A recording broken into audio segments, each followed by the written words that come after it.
Dear students, in our last lecture we have studied the derivatives of an inverse trigonometric functions, in which we have studied the derivatives whose answers are either 1 or minus 1. By different ways we have solved that type of examples. Today also we are going to discuss same type of questions related to the concept derivatives of an inverse trigonometric functions.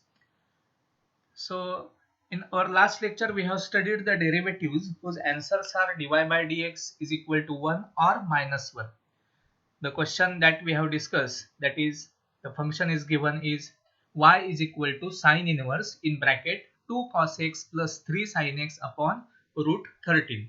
You know how to simplify this expression by using compound angle formula. Okay, and then we have discussed another question, that is y is equal to cos inverse 3 cos x minus 4 sin x upon 5. How to simplify this expression by using compound angle formula that we have discussed in last lecture. And here if you observe, then the answer is either 1 or minus 1. But see the angle here. Angle is x. Then the answer of dy by dx is 1 or minus 1. So take a note that means this is the observation that if the angle is x given, then you will get the answer as per your adjustment. You will get the answer dy by dx either 1 or minus 1. Now if you change in place of x, if there is other value or other expression given to you, then what happens? That we will discuss in this lecture. Means suppose let us take one question, that is find dy by dx, and the function is given like this: y is equal to sine inverse in bracket 2 cos 3x plus 3 sin 3x upon root 13. See here, in place of x there is 3x. Now similar type of expression is there. So adjustment is first of all we will separate this denominator, then we get 2 upon root 13 cos 3x plus 3 upon root 13 sin 3x. Now as the previous adjustment, we will put 2 upon root 13 as sine alpha for any angle alpha, and for that angle we get 3 upon root 13 is equal to cos alpha as per the previous adjustment. Okay, here there is a sine inverse, so we will try to get the formula for sine ratio, that is compound angle formula for sine ratio. As per that requirement, we will consider sine alpha as 2 upon root 13 and cos alpha as 3 upon root 13, because it satisfies the condition, that is fundamental identity, that is sine square alpha plus cos square alpha is equal to, see here, 4 upon 13 plus 9 upon 13, and hence we get 1. So for any angle alpha, these two values exist respectively for sine alpha and cos alpha. Okay. Now as per this adjustment, we get y is equal to sine inverse sine alpha cos 3x plus cos alpha sine 3x. This can be also written as like this: sine 3x cos alpha plus cos 3x sine alpha, and we know that it is equal to sine inverse sine 3x plus alpha. So by this simplification we get just 3x plus alpha. Now our angle is 3x and alpha is constant. So if you differentiate with respect to x, then we get dy by dx is equal to 3. So here only the change is what? In place of x, the angle is 3x, then the answer is 3. Okay, if there is an angle x, then we get the answer as 1. Okay, so focus on this angle, and according to that angle, if you adjust all these steps like this, and you will get the simplification, and then you will get the derivative of that given function. Here we get dy by dx is equal to 3. Now by other method also we will solve this question, that is, see here, same question but by other method. Okay, separating this. And now if you consider 2 upon root 13 as cos alpha and 3 upon root 13 is equal to sine alpha, then what will you get? Here as we know that it satisfies the fundamental identity, and hence we get sine inverse cos alpha cos 3x plus sine alpha sine 3x. This can be written as sine inverse cos 3x cos alpha plus sine 3x sine alpha. Now if you observe this, then this is the formula for cos ratio. Okay, just I am repeating the same type of questions uh, to understand the concept. Okay, here due to consideration of 2 upon root 13 as cos alpha and 3 upon root 13 as sine alpha, we get the expression in the form of compound angle formula for cos ratio. But we know that usually we will use the adjustment to get the formula of sine ratio here, because there is a sine inverse function. Okay, but if you do like this, then we get sine inverse cos 3x minus alpha. But here we have to convert this cos ratio into sine ratio by using by using allied angle formula like this, that is sine in bracket pi by 2. Now plus or minus 3x minus alpha gives cos 3x minus alpha, because we know that sine pi by 2 plus theta is also cos theta, and sine pi by 2 minus theta is also cos theta.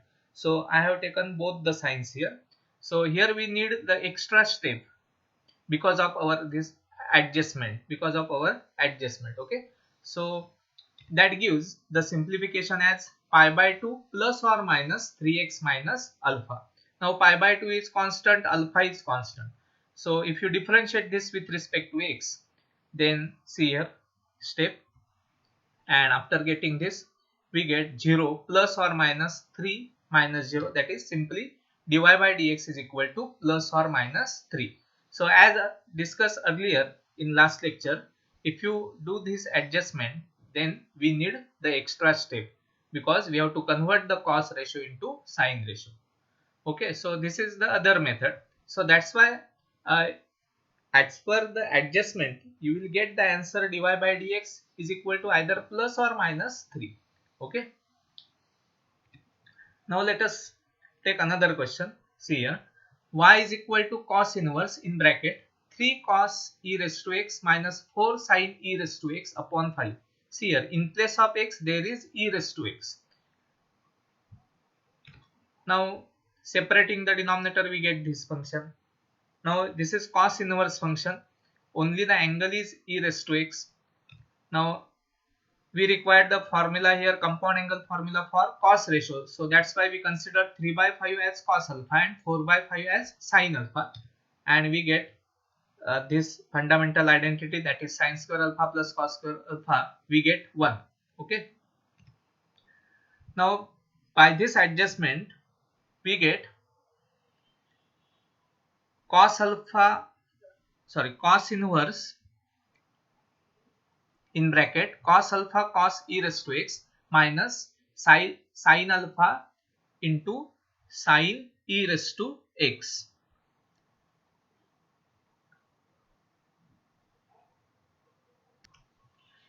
Now see here, because of that adjustment we get y is equal to cos inverse in bracket cos alpha into cos e raised to x minus sin alpha into sin e raised to x, and hence we get the formula for cos ratio, that is cos e raised to x plus alpha. Now simplification is very easy, so that's why we get y is equal to e raised to x plus alpha. Okay. Now differentiate this with respect to x. We know the derivative of e raised to x. The derivative of e raised to x is e raised to x. So dy by dx is equal to e raised to x. So here the angle is e raised to x, and hence by using the same procedure we get dy by dx is equal to e raised to x. Now if you use other technique, just by considering the constant as 3 by 5 is equal to sin alpha and 4 by 5 is equal to cos alpha, then what will you get? Same, we get the identity, fundamental identity. But here due to our adjustment we get y is equal to cos inverse in bracket sin alpha cos e raised to x minus cos alpha sin e raised to x, and hence we get cos inverse, and this is the formula, or this is the combination of the compound angle formula of sin e raised to x minus alpha, and we need the extra step here, that is y is equal to cos inverse. This can be converted as cos of pi by 2 minus e raised to x minus alpha. So we get the simplification, that is pi by 2 minus e raised to x minus alpha, and differentiate this with respect to x.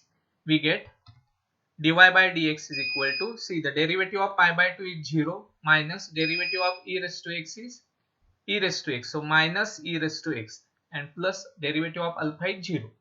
So these are the two methods to solve this type of question. Here our main focus is on the angle. The angle is e raised to x. Then here in this case we get dy by dx is e raised to x, and here in this case we get minus e raised to x. Okay. Now discuss the third question. Suppose y is equal to cos inverse, it is 3 cos root x minus 4 sin root x upon 5. Now here the angle is root x. Again the same type of adjustment, that is 3 by 5 cos root x minus 4 by 5 sin root x. By considering 3 by 5 is equal to cos alpha, 4 by 5 is equal to sin alpha. What will you get? Here you will get the same fundamental identity because of this constant. It satisfies that sin square alpha plus cos square alpha is equal to 1. So for any angle alpha, this value exists. So hence we get here the expression, that is cos inverse. We get cos alpha cos root x minus sin alpha sin root x. So that's why we get the formula, that is equal to cos inverse in bracket cos of root x plus alpha. See, this is the formula, compound angle formula for cos ratio. Now just by simplification we get y is equal to root x plus alpha. So differentiate with respect to x. Now the derivative of root x is 1 upon 2 root x. So here we get the answer. Okay. So the angle is root x, then we get 1 upon 2 root x answer. Now if you use another method here, that is if you consider 3 by 5 is equal to sin alpha and 4 by 5 is equal to cos alpha, then fundamental identity is satisfied. But we get the expression y is equal to cos inverse sin alpha into cos root x minus cos alpha into sin root x. And this is the formula for sin ratio, that is sin root x minus alpha.